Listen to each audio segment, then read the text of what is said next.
Wabil khusus yang saya cintai, yang saya muliakan, sahibul bait, sahibul hajat, Bapak muslimin beserta seluruh keluarga besarnya, beserta seluruh hadirin hadirat, bapak-bapak, ibu-ibu, khususnya para pemuda-pemudi sekalian, umat baginda Nabi besar Muhammad yang selalu dimuliakan oleh Allah Subhanahu wa taala.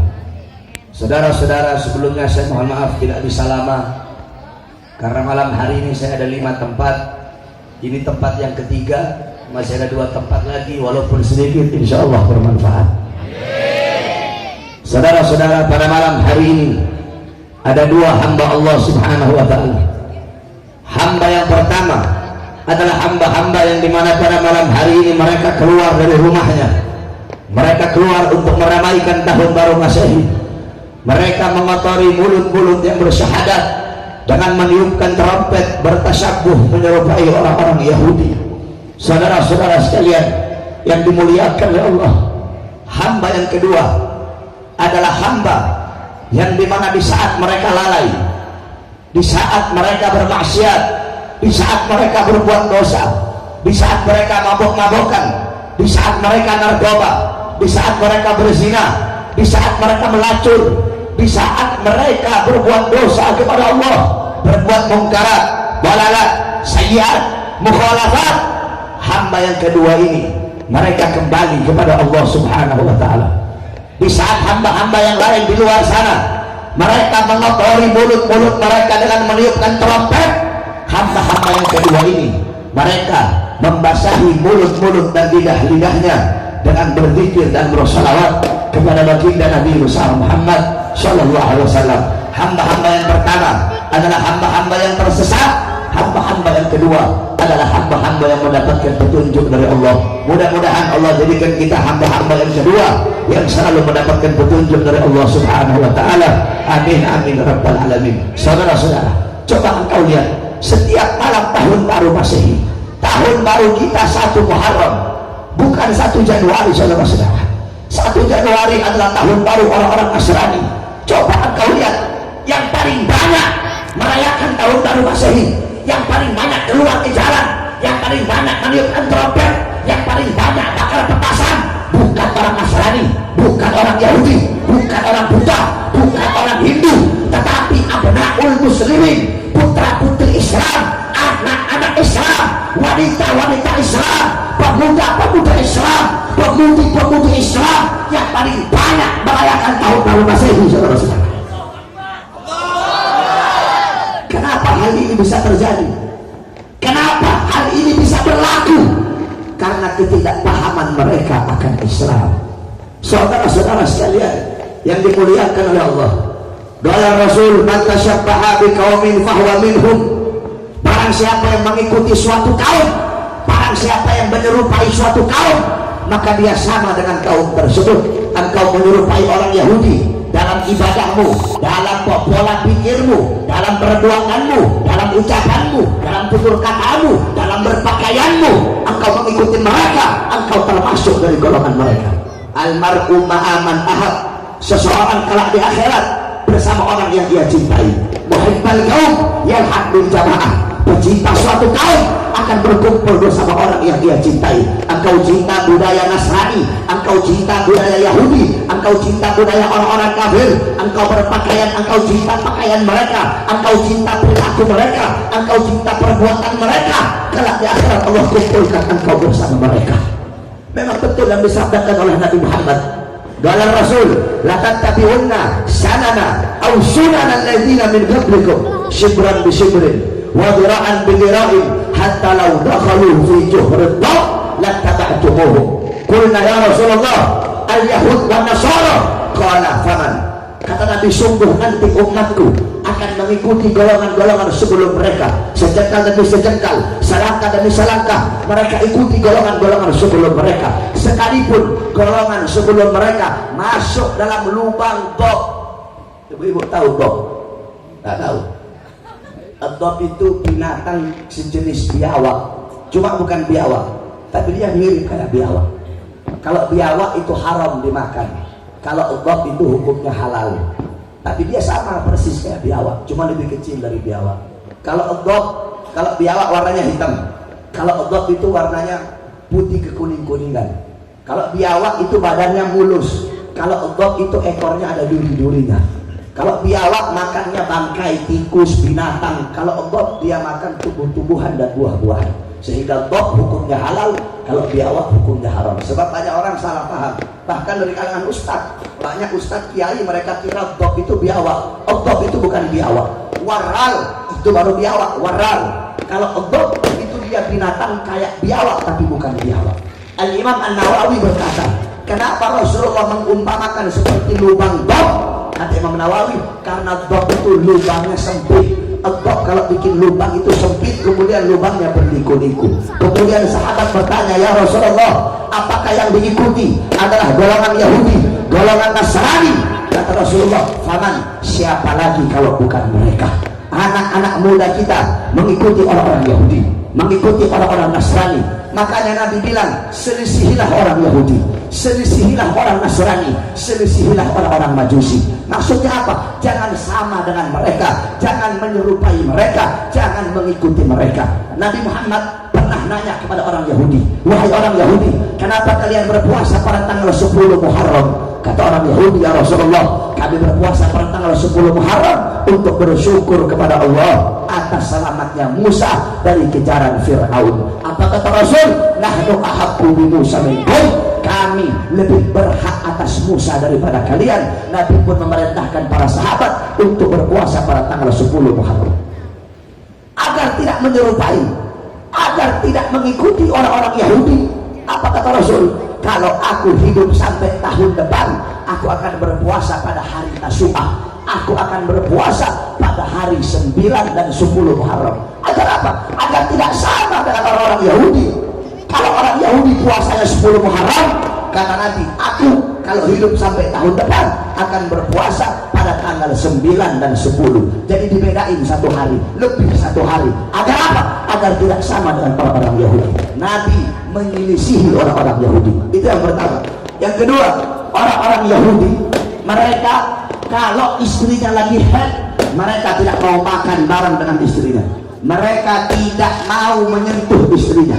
Mereka tidak mau ngobrol dengan istrinya. Mereka tidak mau bergaul dengan istrinya. Mereka tidak mau mendekati istrinya apabila istrinya lagi haid. Itu orang Yahudi.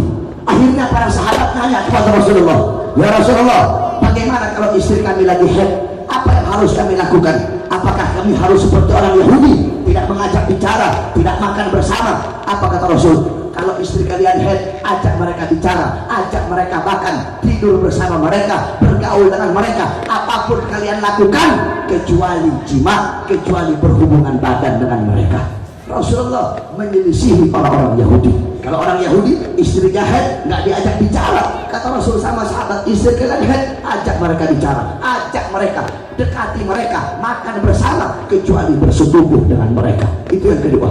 Yang ketiga, ketika penetapan waktu sholat, untuk menetapkan panggilan orang-orang untuk sholat, faistasawar Rasulullah dan ashab, Nabi Muhammad bermusyawarah bersama para sahabat. Ada yang usul, ya Rasulullah, bagaimana kalau manggil orang-orang sholat dengan lonceng sebagaimana orang Nasrani? Ada yang usul, bagaimana kalau pakai trompet sebagaimana orang Yahudi? Ada yang usul, bagaimana kalau pakai api sebagaimana orang-orang Majusi? Di besok paginya datang Abdullah bin Zaid radhiyallahu anhu. Abdullah bin Zaid bilang, ya Rasulullah, semalam aku bermimpi, aku mendengar suara Allahu Akbar, Allahu Akbar, Allahu Akbar, Allahu Akbar, asyhadu an la ilaha illallah, asyhadu an la ilaha illallah, asyhadu anna Muhammadar Rasulullah, asyhadu anna Muhammadar Rasulullah, hayya 'alas shalah, hayya 'alas shalah, hayya 'alal falah, hayya 'alal falah, Allahu Akbar, Allahu Akbar, la ilaha illallah. Kata Rasulullah, sadaqta. Betul apa yang kau ucapkan, betul apa yang kau mimpikan wahai Abdullah bin Zaid. Nabi tidak mau menyerupai orang Yahudi pakai trompet, Nabi tidak mau menyerupai orang Nasrani pakai lonceng, Nabi tidak mau menyerupai orang Majusi menggunakan api. Oleh karena itu Nabi selalu menyelisihi, selalu berselisih, tidak pernah mau sama, tidak pernah mau serupa dengan orang Yahudi dan orang-orang Nasrani. Namun sayang sekarang umat Nabi Muhammad yang paling banyak bertasyabuh, yang paling banyak menyerupai orang-orang Yahudi, mengotori mulutnya dengan meniupkan trompet bertasyabuh kepada orang-orang Yahudi. Oleh karena itu, wahai para pemuda-pemudi Islam, jangan engkau jauh dari agama, jangan engkau jauh dari Al-Quran. Jadikan Nabi Muhammad sebagai teladan kamu, jadikan Nabi Muhammad sebagai uswah kamu, jadikan Nabi Muhammad sebagai qudwah, sebagai pedoman, sebagai teladan kamu. Saya wasiatkan pada malam hari ini kepada para anak-anak muda, wahai anak-anak muda, jadilah kalian pejuang-pejuang Nabi Muhammad. Wahai para anak-anak muda, jadilah kalian anak-anak muda yang selalu mengibarkan panji-panji Nabi Muhammad. Jadilah kalian anak-anak muda yang selalu menyampaikan kebenaran, selalu menyampaikan kalimat yang adil, selalu menyampaikan kalimat yang benar. Sampaikanlah kebenaran walaupun lidah kamu harus dipotong. Kenapa? Walau Rasul afdalul jihad kalimatu hakim wa fi riwayah kalimatu adlin inna sultanin jair. Apa kata Nabi? Jihad yang paling utama, jihad yang paling baik, jihad yang paling bagus adalah menyampaikan kebenaran, menyampaikan kalimat yang benar, menyampaikan kalimat yang adil kepada para pemimpin-pemimpin yang zalim. Oleh karena itu, wahai para anak-anak muda, engkau generasi bangsa, harapan Indonesia, nasib Indonesia ke depan, nasib bangsa ke depan, nasib rakyat ke depan berada di pundak-pundak kalian, wahai anak-anak muda. Subhanul yum rijalul ghad. Pemuda-pemuda masa kini adalah pemimpin-pemimpin masa depan. Kalau anak-anak mudanya baik, anak-anak mudanya taat, anak-anak mudanya patuh kepada Allah, kalau anak-anak mudanya mengikuti Nabi Muhammad, mengikuti para ulama, mengikuti para as-salafus saleh, hadir majelis ilmu, hadir majelis zikir, mengerti ilmu agama, besok bangsa kita bakal baik, negara kita bakal baik, Indonesia kita bakal baik. Tapi kalau anak-anak mudanya rusak, anak-anak mudanya maksiat, anak-anak mudanya melacur, anak-anak mudanya narkoba, anak-anak mudanya mabok-mabokan, anak muda jauh dari agama, anak muda jauh dari Allah, besok bangsa kita hancur, Indonesia kita bakal rusak, dan agama bakal dipegang oleh orang-orang yang rusak. Oleh karena itu, wahai para pemuda-pemudi Islam, selalulah kalian berjuang untuk agama, selalu kalian berjuang untuk bangsa, selalulah kalian berjuang untuk Indonesia. Lawan terus para pengkhianat bangsa, lawan terus para musuh-musuh bangsa, lawan terus para musuh-musuh agama. Jangan pernah engkau takut, jangan pernah engkau mundur. Allah selalu bersama kalian. Intan surullah yang suruhkum. Kalau engkau menolong agama Allah, kalau engkau menolong ajaran Allah, engkau menolong Al-Quran Allah, engkau menolong syariat Allah, Allah akan tolong kamu. Allah tidak akan pernah membiarkan kamu. Ini Islam, agamanya Allah, Allah yang jaga. Kalau ada yang mau macam-macam sama Islam, kalau ada yang mau binasakan Islam, Allah binasakan duluan. Kalau ada yang mau bubarkan Islam, Allah bubarkan duluan. Kalau ada yang mau hancurkan Islam, Allah hancurkan mereka duluan.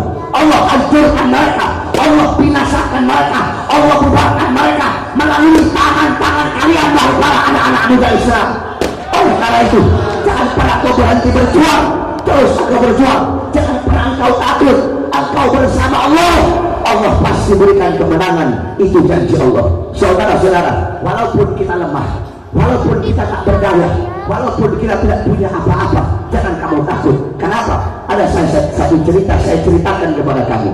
Dalam kitab Tajul Arus, Al-Habib Ali bin Husain Al-Abbas, beliau menceritakan dulu di India, ibu-ibu, ada seorang Habib namanya Habib Muhammad Maula Janggal Al-Abbas. Beliau tinggal di India, di dalam hutan, gak pernah pakai baju, cuma pakai sarung, tidurnya di atas pohon. Tiap hari orang-orang Hindu datang ke hutan minta doa sama Habib. Pulang dari hutan, semuanya masuk Islam. Raja Hindu mulai khawatir. Akhirnya Raja Hindu datang ke Habib Muhammad. Apa kata Raja? Ya Habib, kalau kamu tidak berhenti masukkan rakyat saya masuk agama kamu, besok saya datang bawa pasukan gajah, akan saya ratakan ini hutan dengan tanah. Apa jawab Habib? Raja, silahkan kamu datang, silahkan kamu ratakan ini hutan dengan tanah. Besoknya itu Raja datang, bukan cuma sekedar ancaman, dia datang bawa pasukan gajah yang banyak. Dia datang bawa pasukan gajah, ingin diratakan itu hutan dengan tanah. Ibu-ibu tahu Habib Muhammad Maula Janggal Al-Abbas, beliau perintahkan nyamuk-nyamuk yang ada di hutan untuk melawan pasukan gajah tersebut. Ini gak masuk akal. Mana mungkin nyamuk bisa mengalahkan gajah? Tetapi dengan izin Allah, nyamuk-nyamuk tersebut mengalahkan gajah-gajah milik Raja Hindu yang gagah perkasa. Dari kisah ini, bukan seberapa besar kekuatan yang engkau miliki, bukan seberapa banyak senjata dan harta yang kau miliki, tetapi kepada siapa engkau berpihak. Walaupun engkau lemah, walaupun engkau tak berdaya, walaupun engkau tak punya harta, walaupun engkau tak punya senjata, tapi kalau engkau berpihak kepada Allah, engkau akan diberikan kemenangan oleh Allah Subhanahu wa Ta'ala.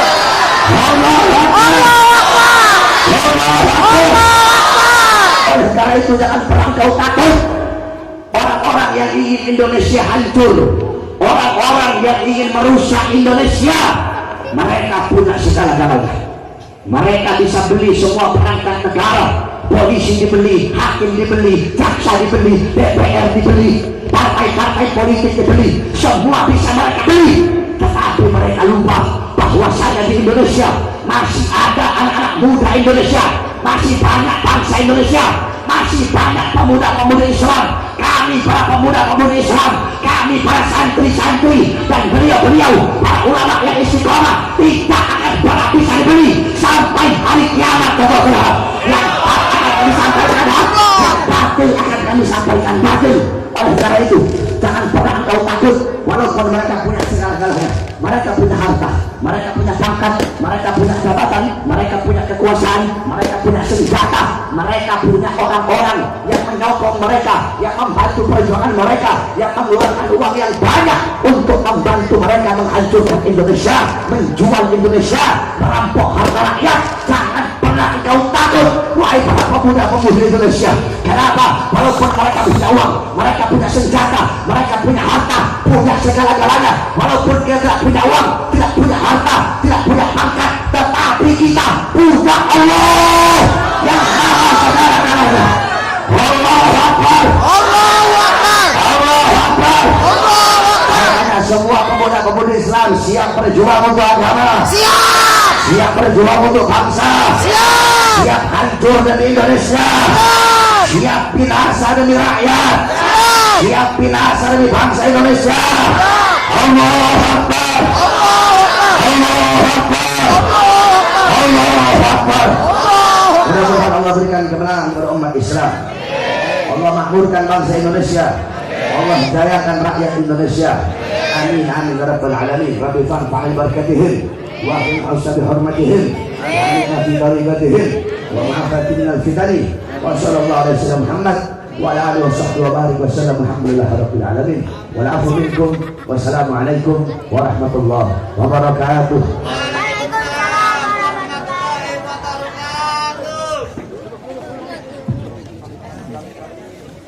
Allahu Akbar. Allahu Akbar. Para jemaah jangan dulu pulang, kita nanti berdoa dan setelah itu mungkin ada hidangan yang disediakan oleh tuan rumah. Dan untuk ibu-ibu mungkin tolong kepada para panitia dibagikan itunya kepada ibu-ibu, dan bapak-bapak makan bersama. Bapak-bapak makan bersama itu.